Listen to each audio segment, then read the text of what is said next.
은혜를 배반한 뱀.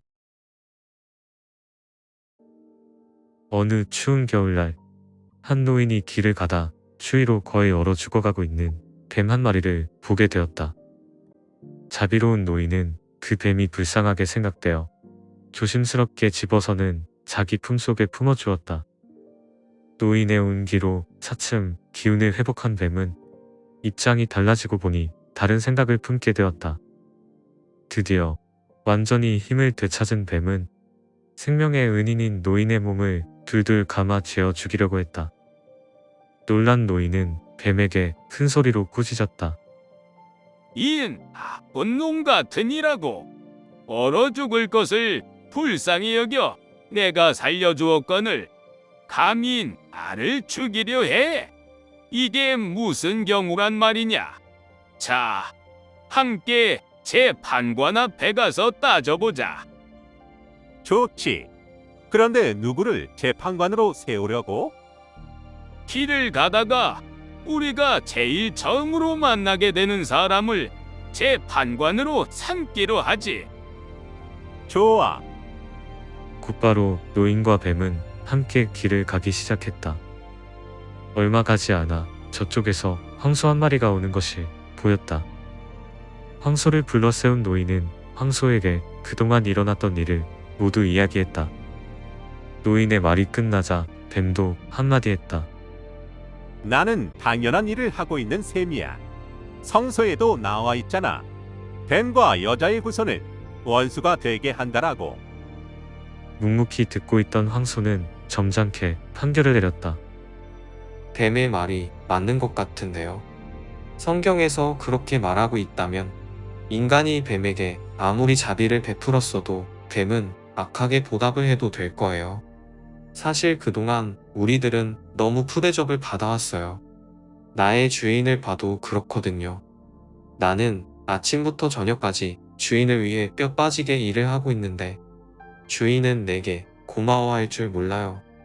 주인놈은 그저 하루 종일 놀기만 하고 맛있는 음식만 골라서 먹으면서 내게는 찌꺼기조차 주는 걸 아까워하거든요. 그리고 자기는 따뜻한 침대에서 포근히 자면서 나는 마당에서 덜덜 떨면서 자든지 말든지 신경도 안 써요. 황소는 처음엔 점잖게 나오다가 점점 흥분하여 욕을 내뱉기도 하는 등 과격한 말과 인간에 대한 불만만을 쏟아붓고는 자리를 떠났다. 노인은 황소의 엉터리 판결에 화를 내며 다시 뱀과 함께 계속 걸어갔다. 이윽고 이리 한 마리를 만나게 되어 또 상황을 설명하고 재판을 해달라고 말했다. 이야기를 다 듣고 난 이리 또한 황소와 똑같은 판결을 내렸다. 또다시 화가 난 노인은 다윗 왕에게 가서 재판을 받자고 뱀에게 말했다. 결국 다윗 왕에게까지 간 노인과 뱀이었지만 다윗 역시 노인에게 유리한 판결을 내려주지는 않았다. 성서에서도 말했듯이 옛부터 뱀과 인간은 원수지간이다. 그러니 뱀이 너를 해친다 해도 나로서는 어쩔 도리가 없도다. 눈물을 흘리며 나오던 노인의 눈에 우물가에서 혼자 놀고 있는 솔로몬 왕자가 보였다. 그때 소년 솔로몬은 아버지인 다윗 왕의 지팡이가 우물에 빠져 수면에 돌을 던져 지팡이가 물 위로 떠오르도록 하고 있었다. 그 광경을 본 노인은 솔로몬의 그런 행동이 범상치 않음을 알아채고는 자신의 속사정을 이야기해 봐야겠다고 생각했다. 저 왕자에게 내 사정을 말해볼까? 어쩌면 내가 옳다는 것을 증명해 줄지도 모르겠어. 노인은 솔로몬에게 다가가 뱀이 자기에게 했던 못된 행동을 상세하게 설명했다. 아버님께 이렇게 다툰 이야기를 자세히 말씀드렸습니까? 당연히 했죠. 하지만 대왕님께서는 대왕님의 힘으로도 저를 구해줄 길이 없다고 하시더군요. 그랬나요? 그럼 저와 함께 아버님께 가보실까요? 그리하여 솔로몬과 노인 그리고 뱀은 다시 다윗 왕 앞에 서게 되었다. 아버님, 아버님께서 이 사건을 해결할 수 없다고 말씀하셨다고 들었습니다. 무슨 까닭으로 그렇게 말씀하셨는지요? 성서의 가르침을 따르다 보니 그렇게밖에 판결을 내릴 수 없었느니라. 아버님, 그러시다면 이 사건을 저에게 한번 맡겨주시겠습니까? 아들의 총명함을 익히 알고 있던 다윗은 이내 그 요청을 받아들였다. 먼저 솔로몬은 뱀을 향해 물었다. 너는 왜 너의 생명을 구해준 사람에게 해를 끼치려고 하는 것이냐? 아까도 말했지만 그것은 하나님께서 저에게 명하셨기 때문입니다.